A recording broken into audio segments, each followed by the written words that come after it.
creadores y formadores Tebeo y Urumaz hicieron a los hombres.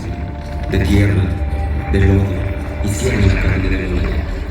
Pero vieron que no estaba bien, porque se deshacía, estaba blando, no tenía movimiento, no tenía fuerza, se caía, no movía la cabeza, no podía ver hacia atrás. Al principio hablaba, pero no tenía entendimiento. Se humedeció dentro del agua y no se pudo sostener. Entonces los creadores, los formadores, desbarataron y deshicieron su obra, y enseguida dijeron: hay que reunirse y encontrar los medios para que el hombre que formemos, el hombre que vamos a crear, nos sostenga y alimente, nos invoque y se acuerde de nosotros. A continuación vino la adivinación, la echada de la suerte con el maíz y el cité, y fueron hechos los muñecos labrados de madera. Se parecían al hombre y hablaban como el hombre. Poblaron la superficie de la tierra. Existieron y se multiplicaron. Tuvieron hijas, tuvieron hijos los muñecos de palo. Pero no tenían alma ni entendimiento. No se acordaban de su creador. Caminaban sin rumbo y andaban a gatas.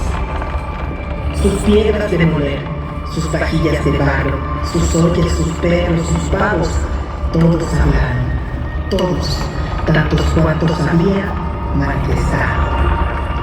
Nos hicieron daño, nos comieron, les toca el turno, serán sacrificados. Y dicen que la descendencia de aquellos son los monos que existen ahora en las selvas. Por esta razón, el mono se parece al hombre. He aquí el comienzo de cuando se celebró el consejo acerca del hombre, de cuando se buscó lo que entraría en la carne del hombre. De Pashín, de Cayalá, así llamados, vinieron las mazorcas amarillas y las mazorcas blancas. Estos son los nombres de los animales que trajeron la comida: Ya, Ukiu, Ke, Ido, gato de monte, coyote, cotorra y cuero. Y de esta manera se llenaron de alegría, porque habían descubierto una hermosa tierra llena de deleites. Abundante en mazorcas amarillas y mazorcas blancas, y abundante también en mucho cacao. Innumerables los zapotillos rojos, las frutas, los frijoles, la miel. Los animales enseñaron el camino. Y muriendo entonces las mazorcas amarillas y las mazorcas blancas, hizo Shukané 9 bebidas. De maíz amarillo y de maíz blanco se hizo su carne. De masa de maíz se hicieron los brazos y las piernas del hombre. Únicamente masa de maíz entró en la carne de nuestros padres, los 4 hombres que fueron creados.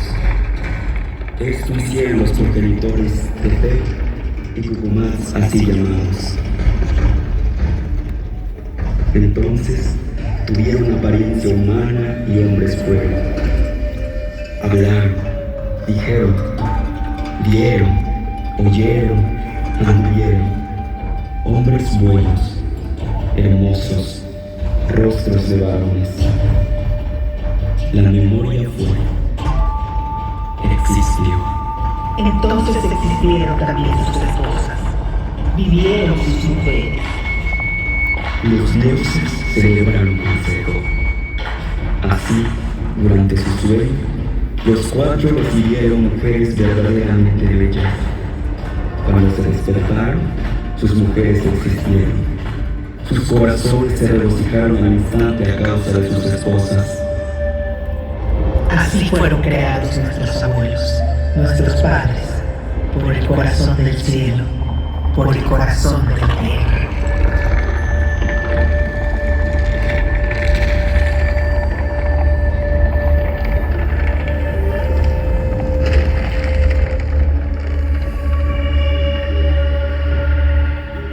La civilización maya floreció en lo que hoy son los estados de Yucatán, Quintana Roo, Campeche, Tabasco y Chiapas, los países de Guatemala y Belice y el occidente de Honduras y El Salvador.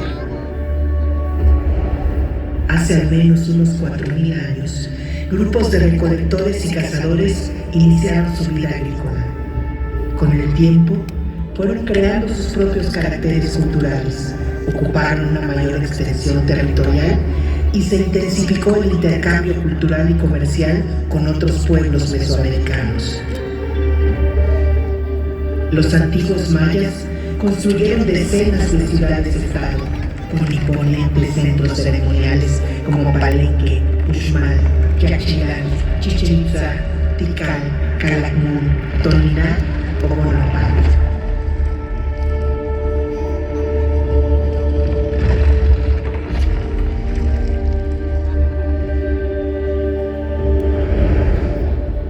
Al igual que otros pueblos de Mesoamérica, los gobernantes mayas también eran líderes religiosos. Lo terrenal era una réplica de lo divino. El soberano era el intermediario entre el dios patrono y la colectividad, por lo que era tenido por sobrehumano. La mayoría de la población se dedicaba a la siembra de maíz, frijol, calabaza, chile, tomate y cacao. El tributo que entregaban alimentó a la clase indigente y a los constructores y escultores de los recintos ceremoniales, a artesanos, pintores y escritores de los códices, quienes crearon un arte esplendoroso.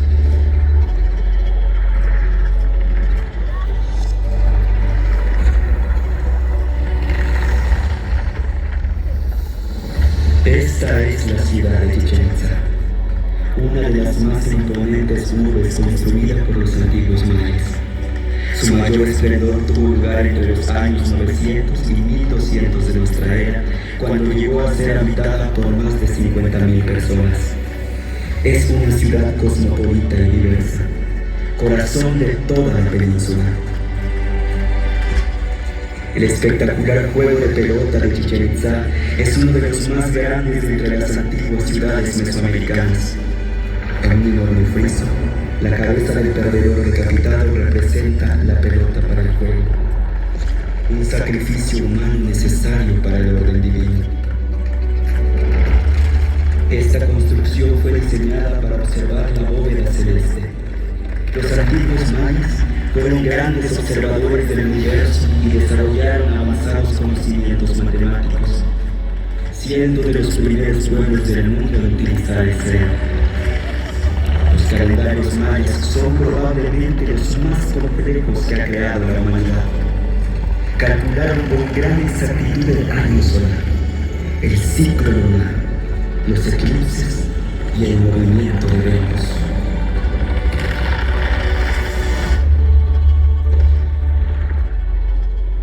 Entre las deidades más veneradas por los mayas está Chá, el dios del agua y de la lluvia, y quien le abre camino, Kukulcán, la serpiente emplumada, también conocido como Quetzalcóatl, Cucumatz o Cosa. A partir del siglo IX, por influencia del centro de México, los mayas de Chichén Itzá integraron a su cosmogonía a Kukulcán, divinidad que domina esta gran pirámide.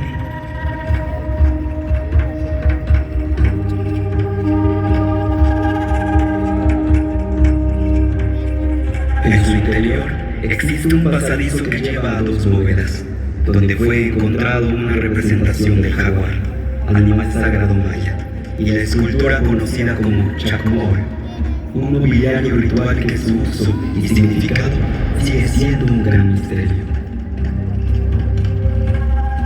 Cada solsticio de primavera, en esta pirámide se observa descender a Kukulcán, ser divino que provoca el flujo de las sustancias entre el mundo de los dioses y el mundo de los hombres. Es el extractor.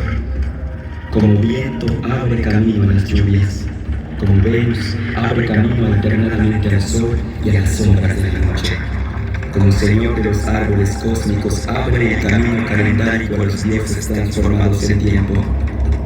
Extrae al género humano y al niño que nace. Extrae para el pueblo la luz, el calor y el alimento. Kukulcán sostiene el cielo.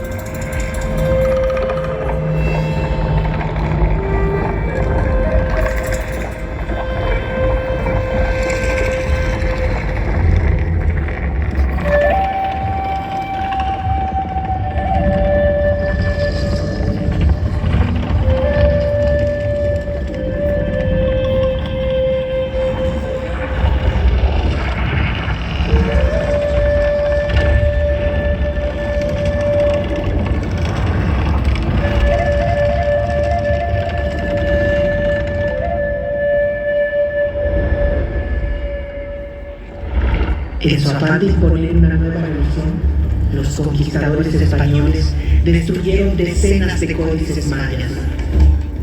Hoy solo conocemos 3 y algunos escritos posteriores a la conquista. Los Chilambala cuentan las alianzas, guerras y migraciones de los pueblos de la península de Yucatán, así como las profecías de un tiempo que consideraban cíclico. Narran la historia de los Izaes, brujos del agua, constructores de Chichén Itzá. También cuentan la llegada de los españoles.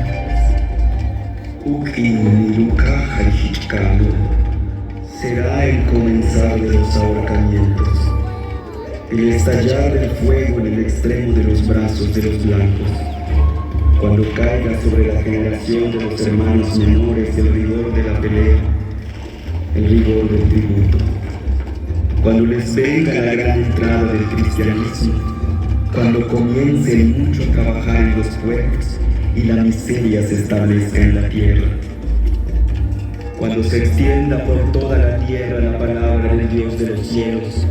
Solo de pecado hablará, solo de pecado será su enseñanza, y humanos serán sus soldados, crueles sus mastines bravos. Ay, entristezcámonos porque llegaron. Ay, del Saúl poblano, que sus dioses no vayan ya más.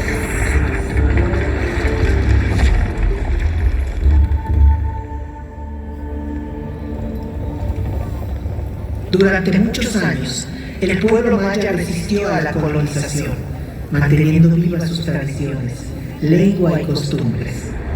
Sin embargo, durante la colonia se formó una casta que dominó la península por mucho tiempo.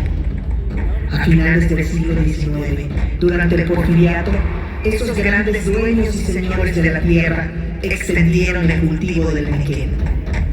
Los campesinos que antes tenían cierta libertad de sembrar sus propias parcelas fueron arrastrados a las haciendas, donde nacían y crecían como peones acasillados. Los mayas, junto con miles de indígenas capturados en el estado de Sonora, fueron sometidos a la esclavitud por deudas, a trabajos forzados, a castigos corporales y a un profundo desprecio por su cultura. Un hacendado así justificaba el maltrato. Es necesario pegarles, es muy necesario, porque no hay otro modo de obligarlos a hacer lo que uno quiere. ¿Qué otro medio hay para imponer la disciplina en las fincas? Si no los golpeamos, no haría nada. Contra esas condiciones, los mayas se rebelaron. Cuando triunfaron los revolucionarios del norte contra la dictadura de Victoriano Huerta, en Yucatán las cosas comenzaron a cambiar. En 1915 el general Salvador Alvarado es nombrado gobernador provisional de Yucatán con la encomienda de llevar a cabo el programa de la revolución. Carrillo Puerto lleva 2 años en el Ejército Libertador del Sur. Aprende de la lucha de los zapatistas y ayuda a repartir la tierra en la región de Cuautla. Allá andaba cuando recibe noticias de su tierra. Me avisan que el general Alvarado está repartiendo tierras entre los mayas. Yo estoy muy contento aquí, ayudando a que los campesinos de Morelos reciban también sus tierras. Pero aquí quieren a Zapata, así que yo no hago falta. Me voy a Yucatán. El gobierno de Alvarado suma a Carrillo Puerto a la tarea de repartir tierras en octubre. La participación del pueblo crece. Se realizan encuentros de obreros y campesinos. Se convoca el primer Congreso Feminista de México y se funda el Partido Socialista de Yucatán. Al frente de este partido, Carrillo Puerto organizó las ligas de resistencia. Poblado por poblado, en caseríos y haciendas, al grito de tierra y libertad, se organizaron miles de indígenas mayas. En 1917, los socialistas yucatecos ganaron las elecciones. Un trabajador ferrocarrilero se eligió gobernador y Carrillo Puerto diputado. Las fuerzas desatadas provocan algo imposible de imaginar años antes. En Motul se reúnen los hombres del maíz. Dirigentes de todas las regiones de Yucatán dan su voz. Hay que sembrar maíz y ser autosuficientes. Hay que regenerar la comunidad, reavivar la cultura y recuperar la dignidad. Los hacendados enequeneros defienden sus privilegios y desde los tradicionales periódicos atacan al gobierno socialista. El presidente Carranza se inclina a favor de la oligarquía local, detiene las primeras reparticiones de tierra y envía a un nuevo responsable del Ejército Federal a Yucatán, que reprime a los dirigentes de las ligas de resistencia. Carrillo Puerto denuncia la restauración conservadora en Yucatán y sale exiliado a la Ciudad de México. Cuando es derrotado Carranza, los hacendados de Yucatán ya no tienen el apoyo del centro y Carrillo Puerto regresa a su tierra. En el puerto de Progreso lo recibe una multitud. En 1921, los socialistas en Yucatán se vuelven a organizar. Las ligas de resistencia crecen al llamado de Carrillo Puerto, que recorre todo el estado como candidato a gobernador. Antes de las elecciones, en el pueblo de Izamal, los dirigentes de las ligas se reúnen en un segundo congreso. Algunos que solo hablan maya o no saben escribir. Trazan sus objetivos, a los que llaman nuestras utopías. Se proponen la expropiación de las tierras de las haciendas y distribuir sin intermediarios los frutos del trabajo. También acuerdan promover las demandas feministas y desterrar los prejuicios que han esclavizado a las mujeres. El pueblo maya vota abrumadoramente por su curú Felipe, como le llaman, hermano Felipe. En la Plaza Grande de Mérida, el nuevo gobernador dice ante miles de personas: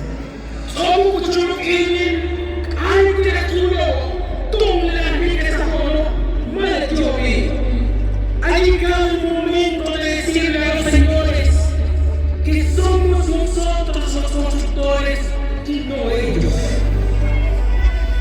Hay que decirles que sin los trabajadores no existiría esta catedral suntuosa, que sin los trabajadores no existiría este palacio, que sin los trabajadores no existirían los ferrocarriles. Compañeros, la tierra es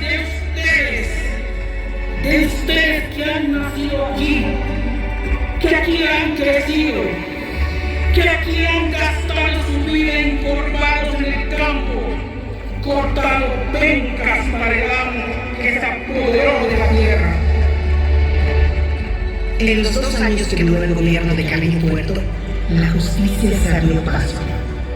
80,000 familias mayas reciben sus parcelas en tierra común. Todos los jueves va el gobernador a los pueblos a firmar la restitución de las tierras a sus dueños originarios. Los peones se mudan de las grandes propiedades donde vivían y construyen sus hogares en los pueblos. Carrillo Puerto abre escuelas, funda la Universidad del Sureste, inaugura carreteras e inicia los trabajos de restauración de Chichén Itzá. Y no se detiene. Promueve el idioma maya, que se enseña en las nuevas escuelas. Reparte miles de libros en las comunidades, entre estos el Popolú y el Chilambara. Quiere animar la cultura en todos los pueblos, y las ligas son el espacio comunitario para la organización. Por esos días, Carrillo Puerto escribe: cada liga tiene una banda o orquesta, ya que nuestra gente es demasiado triste y tiene que aprender a cantar y bailar, no solo sus bellas canciones, sino también otras danzas más alegres y tonadas más libres. Ellos han sido esclavos por tanto tiempo que han olvidado cómo jugar. Los esclavos no juegan, y las personas que juegan no son esclavos. El futuro de Yucatán pertenece a los mayas. Pero la rebelión de Adolfo de la Huerta contra Obregón y Plutarco Elías Calles da el pretexto para que los hacendados de Yucatán promuevan un golpe de Estado contra Carrillo Puerto. Los viejos dueños de Yucatán, la casa acostumbrada a mandar, no tolera el gobierno del pueblo. Los militares al servicio de los hacendados toman venta. Carrillo Puerto con sus colaboradores más cercanos viaja a Motul, mientras los golpistas nos persiguen. En la estación del tren de su pueblo los reciben miles. El pueblo no está armado y Carrillo Puerto quiere evitar una masacre. Entonces pide a la gente que regrese a sus casas. En su escape busca el mar para embarcarse, pero es capturado y sometido a un juicio sumario.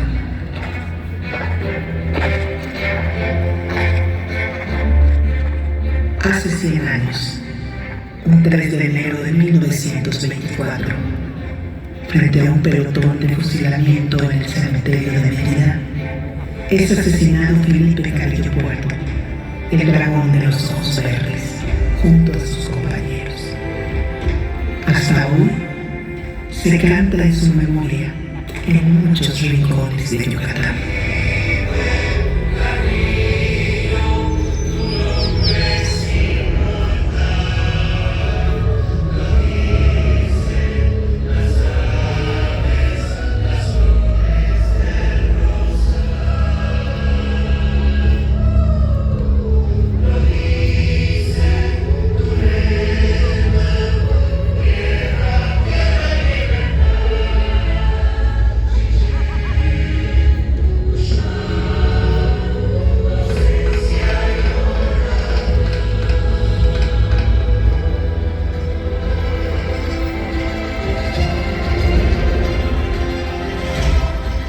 Más de 1000 años después de construir esta gran pirámide, 100 años después de la revolución de Carrillo Puerto, las mujeres del maíz, los hombres del maíz, los indígenas mayas, siguen construyendo sus propios caminos.